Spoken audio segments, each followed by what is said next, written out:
Hello नमस्कार दोस्तों, कैसे हो सभी लोग।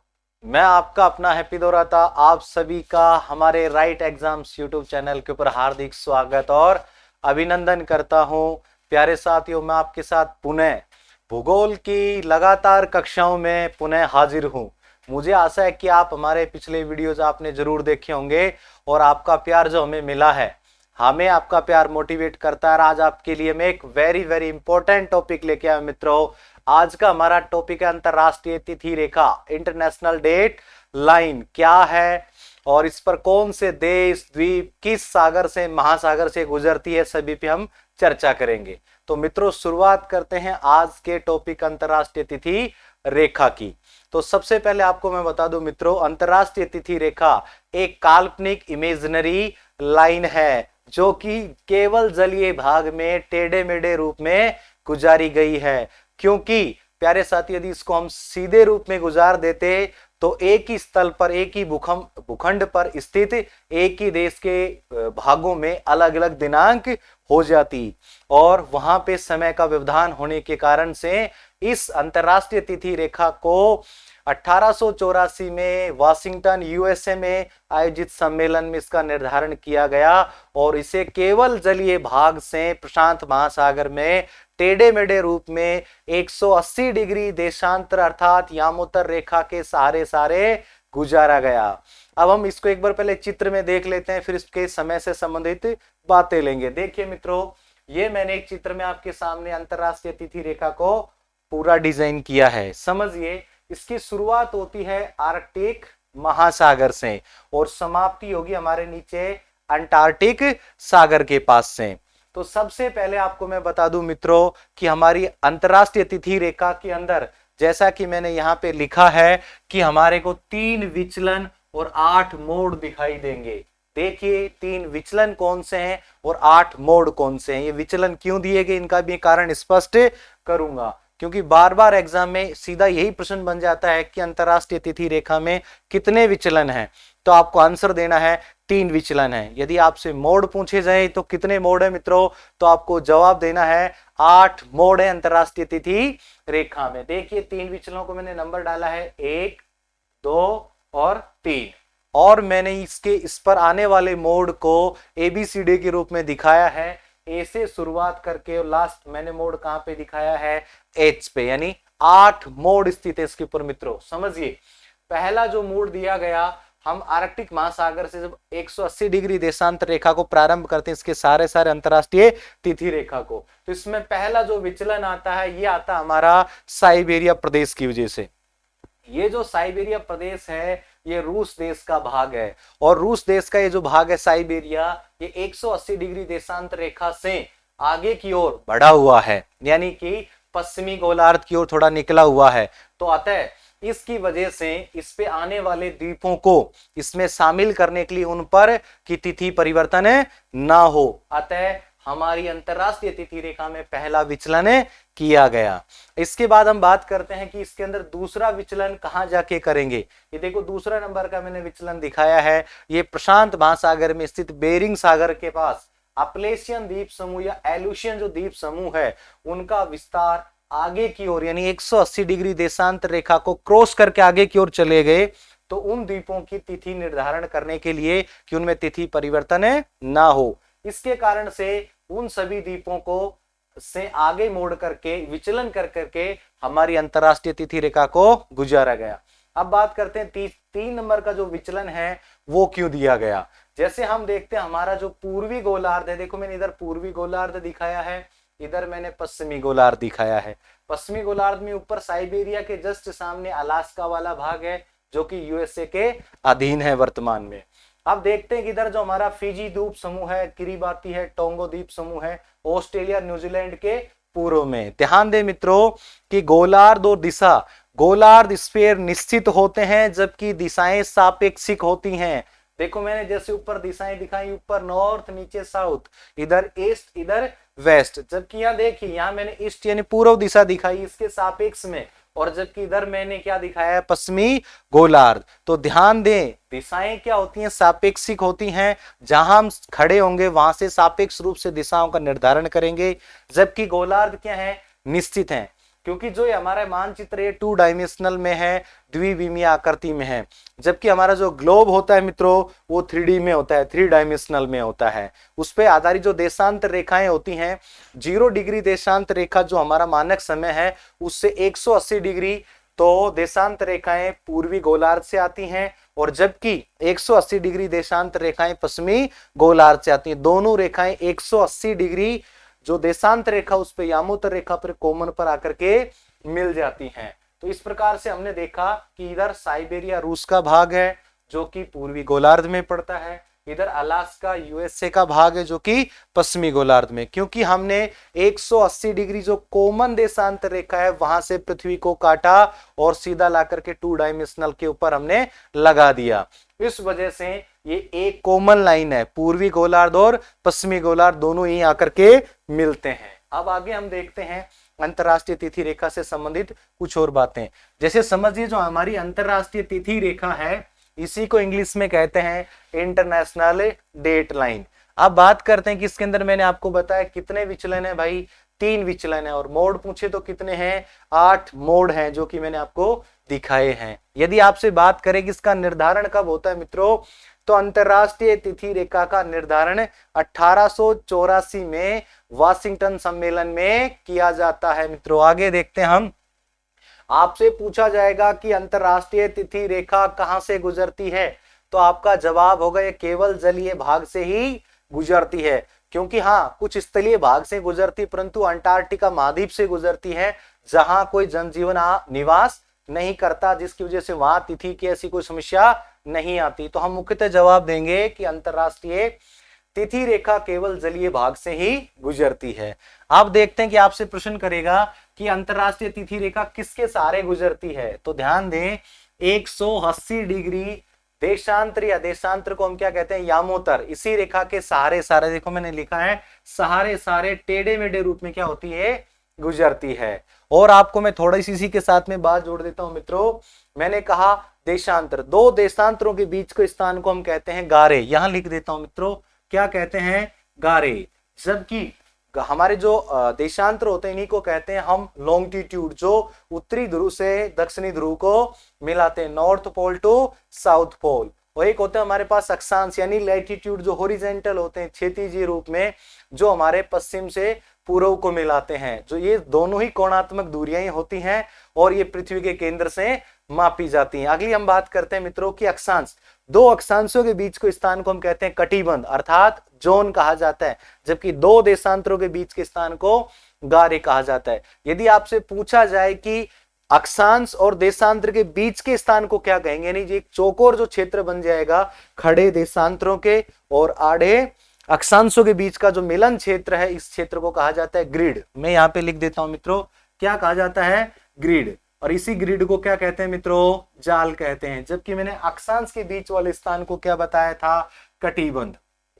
क्या बताया था मित्रों, कटिबंध। इसी कटिबंध को इंग्लिश में कहते हैं मित्रों जोन। तो आपने शायद समझ लिया होगा। आगे चलते हैं, आप देखते हैं कि अंतरराष्ट्रीय जो तिथि रेखा ये कौन से महासागर से गुजरती है, तो केवल जलीय भाग से गुजरती है, तो प्रशांत महासागर से ये गुजरती है। अब आगे देखते हैं कि अंतरराष्ट्रीय जो तिथि रेखा है इसी के ऊपर तिथि का क्या होता है, परिवर्तन होता है। और कब होता है, मध्य रात्रि को, मिडनाइट को। जैसे आपने देखा होगा कि हमारा जो तिथि का परिवर्तन होता है वो रात को 12 बजे के बाद में देखना कि PM से क्या चालू हो जाता है, AM चालू हो जाता है। क्योंकि रात को 12 से और दिन के 12 तक तो AM रहता है और दिन के 12 से रात्रि 12 बजे तक क्या चलता है, PM। जैसे ही रात के 12 बजते मिडनाइट के अंदर आकर के दिनांक का परिवर्तन हो जाता है। आगे हम लेके चलते हैं कि ये हमारी जो अंतरराष्ट्रीय तिथि रेखा एक काल्पनिक लाइन है, यानी इमेजिनरी रेखा है ये। और आगे हम देखते हैं कि अगर आपसे पूछा जाए कि समय का निर्धारण और तिथि का निर्धारण में फर्क है, हाँ जी फर्क है, क्योंकि समय का निर्धारण हम GMT से करते हैं, जबकि तिथि का निर्धारण हम 180 डिग्री देशांतर के सारे आने वाली रेखा से करते हैं। जैसे GMT वही है जिसका पूरा नाम है ग्रीनविच रेखा, जो 0 डिग्री अक्षांश, उसी को कहते हैं GMT ग्रीनविच रेखा, जो कि लंदन की एक वेधशाला, उसका नाम है रॉयल वेधशाला, देखो मैंने यहाँ पे अंडरलाइन किया है, लंदन वेधशाला से गुजरती है। जिस प्रकार से भारत का ये विश्व का मानक समय लिया गया 0 डिग्री, जिस प्रकार भारत का मानक समय हम 82.5 डिग्री पूर्वी देशांतर लेते हैं जो कि हमारे उत्तर प्रदेश के इलाहाबाद से गुजरता है, नैनी से, उसी प्रकार हमारे संपूर्ण विश्व का जो मानक स्टैंडर्ड टाइम लिया जाता है वो लिया जाता है लंदन से गुजरने वाली GMT ग्रीनविच लाइन 0 डिग्री अक्षांश रेखा से लिया जाता है, और इसी को हम कहते हैं प्रधान मध्याह्न रेखा, और इसी का नाम है प्यारे साथियों GMT। अब बात करते हैं कि समय मित्रों दो प्रकार का होता है, एक होता है स्थानीय वास्तविक या सूर्य समय। ये क्या होता है, क्योंकि हर देशांतर के ऊपर सूर्य का प्रकाश एक बार 90 डिग्री लंबवत सीधा आता है, और जब चमकता है तो मित्रों वही उस क्षेत्र का क्या होता है, स्थानीय समय या लोकल टाइम या सूर्य समय होता है।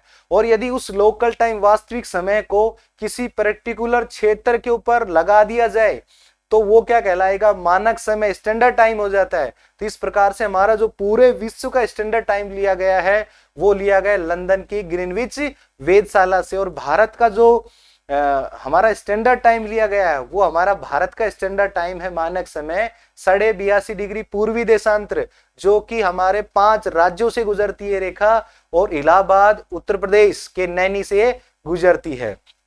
अब हम बात करते हैं आगे। मैंने आपको स्थानीय समय बता दिया और मानक समय बता दिया। अब आपको 2 प्रश्न करेगा मित्रों कि कभी कहेगा पश्चिमी गोलार्ध से पूर्वी गोलार्ध जाने पर क्या दिनांक में परिवर्तन होगा, क्या नुकसान होगा, क्या फायदा होगा। जैसे आप समझिए, मैंने आपको सबसे ऊपर बताया कि मैंने 0 डिग्री अक्षांश रेखा ली। आपने काफी बार सुना होगा कि हमारा जो भारत है 82.5 डिग्री पूर्वी देशांतर पर है, जो कि लंदन से गुजरने वाली GMT से 5.5 घंटा आगे है।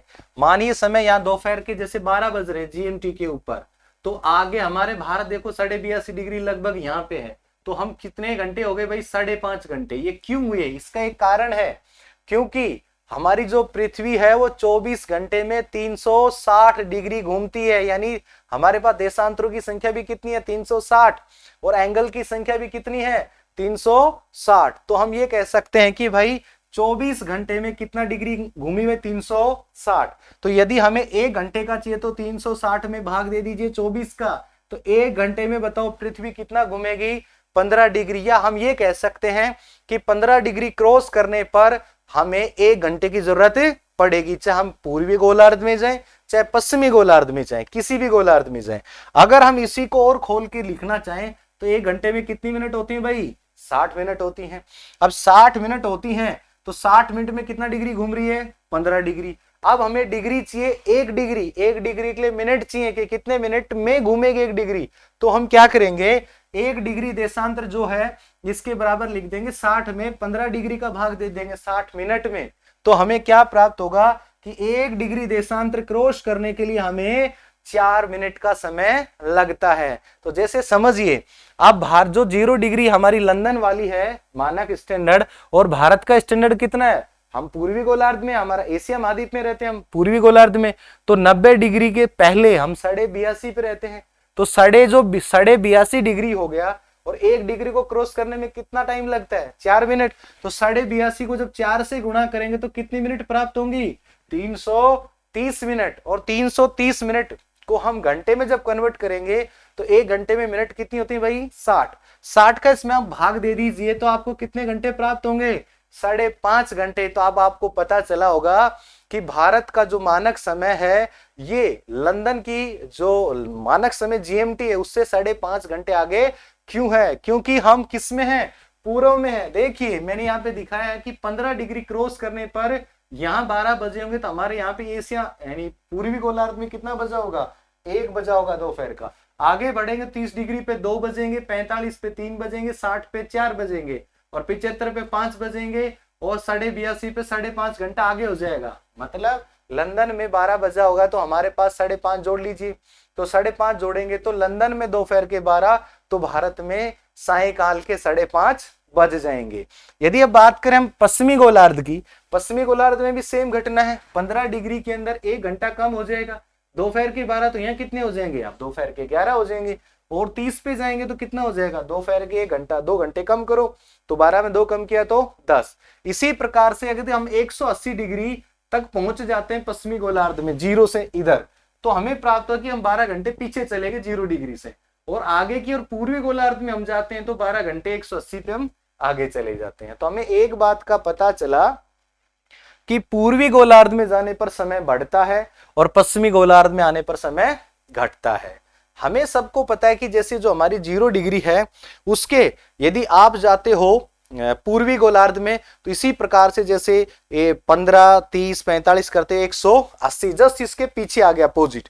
इसी प्रकार से दूसरे गोलार्ध में जाते हो तो 15, 30, 45 करते 180। जो 180 डिग्री है देशांतर या यामोत्तर, ये कॉमन लाइन है क्योंकि दोनों तरफ से क्या होगी, इक्वल, और यहीं पे जाकर के मध्यरात्रि को दिनांक का परिवर्तन हो जाता है। जब इसको हम पृथ्वी को 2 डायमेंशनल में खोलते हैं तो इसी 180 डिग्री के पास से पृथ्वी को हम काट देते हैं और मानचित्र के रूप में 2 डायमेंशनल में आप समम मानचित्र पढ़ते हैं। अब आपसे प्रश्न क्या करेगा मित्रों, ये समझिए कि जैसे आपको ये कहेगा कि कोई यात्री यहां खड़ा है पूर्वी गोलार्ध में, वो यदि जाता है प्यारे साथियों पश्चिमी गोलार्ध में, तो बताओ उसको दिन की बढ़ोतरी होगी, घटोतरी होगी, फायदा होगा, क्या होगा? तो समझिए, यदि हम ये तो पता है कि हम पूर्वी गोलार्ध में, हमारा समय आगे है क्योंकि हमारे पास में सूर्य जो उदय होता है वो पूर्वी गोलार्ध में सबसे पहले आता है, मोस्टली हम जानते हैं।